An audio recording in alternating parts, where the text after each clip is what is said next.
강재인의 복수가 시작되었습니다.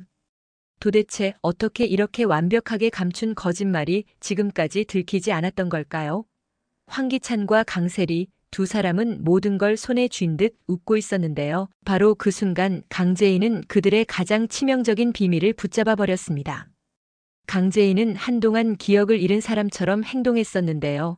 사실은 모든 걸 또렷하게 기억하고 있었던 겁니다.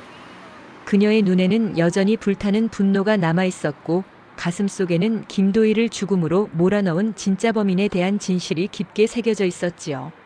황기찬과 강세리 이 두 사람은 서로의 욕망을 위해 손을 잡았고 재인의 삶을 무너뜨리는 데에 조금의 망설임도 없었는데요. 이제 그들의 덫은 거꾸로 자신들을 옥죄기 시작했습니다.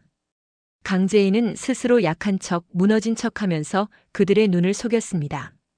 기찬은 그 모습에 방심했고 세리는 친구라는 이름을 이용해 교묘하게 감싸고 있었는데요. 정작 그 모든 순간은 재인이 역으로 그들을 무너뜨릴 준비 과정이었을 뿐이었습니다. 기억이 가끔 돌아오는 것 같아. 그런데 이상하게 어떤 얼굴이 떠오르면 너무 두렵더라고. 재인이 기찬 앞에서 내뱉은 말이 있었습니다. 그 말 한마디에 기찬은 순간 움찔했는데요. 그 불안은 점점 커져만 갔습니다. 자신이 저질렀던 죄가 다시 드러날까봐 두려움이 엄습한 겁니다. 한편 김도윤은 달랐습니다. 그는 누구보다도 차갑게 복수를 다짐하면서도 강재인의 마음이 완전히 파괴되는 것을 원하지 않았습니다. 도윤은 재인을 바라보며 너무 깊이 들어가지 마.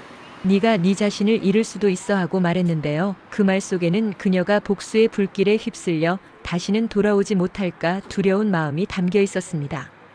하지만 재인은 흔들리지 않았습니다. YL 그룹 안에서도 균열이 일어나고 있었는데요. 황기찬이 그토록 숨기려 했던 사실, 바로 재인이 바로그룹이 찾던 디자이너였다는 충격적인 진실이 드러난 순간 분위기는 완전히 바뀌어 버렸습니다.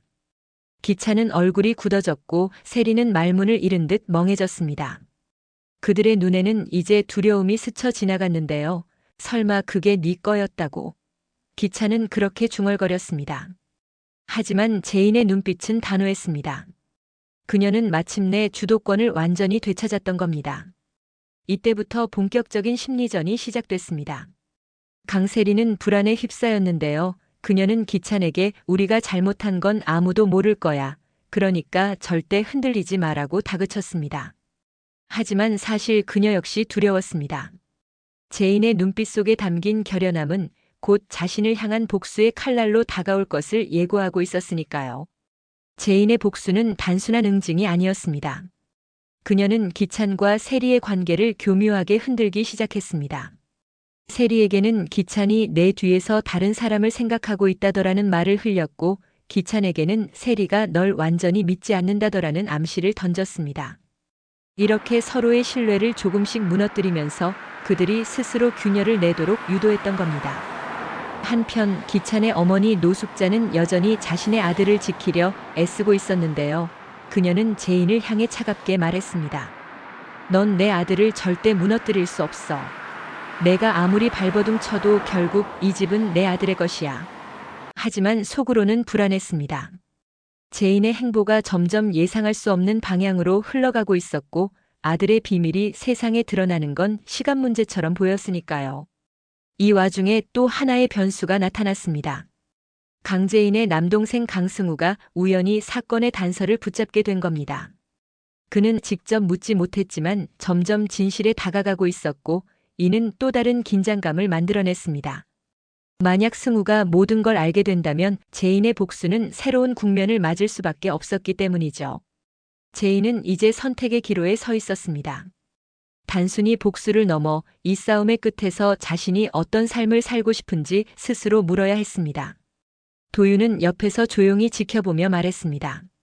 재인아, 네가 이기는 게 중요하지 않아. 네가 끝까지 네 자신을 잃지 않는 게 더 중요해.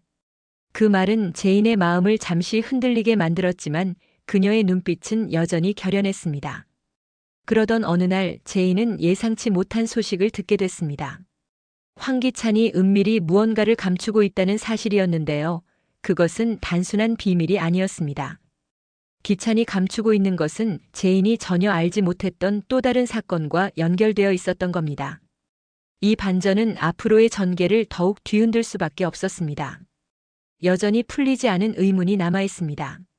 황기찬과 강세리, 이 두 사람이 뺑소니 사건을 숨기기 위해 어디까지 거짓을 쌓아 올렸는지, 또 그 과정에서 어떤 또 다른 죄를 저질렀는지 아직 다 드러나지 않았습니다. 시청자들은 점점 더 궁금해질 수밖에 없는데요. 과연 제인의 복수는 어디까지 이어질지, 그녀가 진짜로 되찾고자 하는 집은 어떤 모습일지 앞으로의 전개는 더욱 긴장감 있게 흘러갈 것입니다. 분명한 건 하나입니다. 지금의 상황은 끝이 아니라 시작이라는 점입니다. 강제인의 복수는 이제 막 불을 지핀 것이고 황기찬과 강세리, 그리고 노숙자는 결코 쉽게 무너지지 않을 적들이니까요. 이들의 싸움은 더 치열해질 것이고 그 과정에서 새로운 배신과 또 다른 반전이 터져 나올 겁니다.